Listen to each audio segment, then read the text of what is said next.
সকাল সকাল মিশো পার্সেল আসবে বলে আমাকে ফোন করেছে, আমার তাতে ঘুম হয়ে গেছে।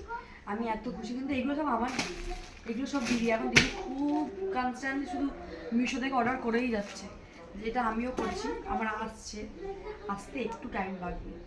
আমি খুব খুশি। আমি বসে বসে দেখছি কত দূর, আমি শুধু না এখানে দেখি কত দূর। আমি একটা ভান্ডার অর্ডার করি, যেটা তোমাদের সঙ্গে পরে আমার চ্যানেলে শেয়ার করবো।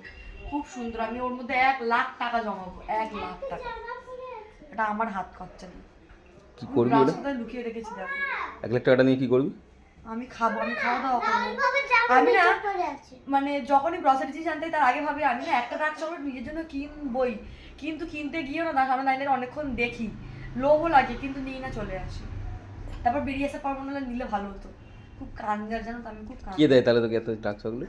কি দিস, নিজের টাকা দিয়ে কিনে খেতে ভালো লাগে না, কেউ কিনে দিলে ভালো লাগে। কিন্তু আমার ডার্ক চকলেটটা আমি শেয়ার করতে ভালোবাসি না, খেতে খুব ভালোবাসি, শেয়ার করবো।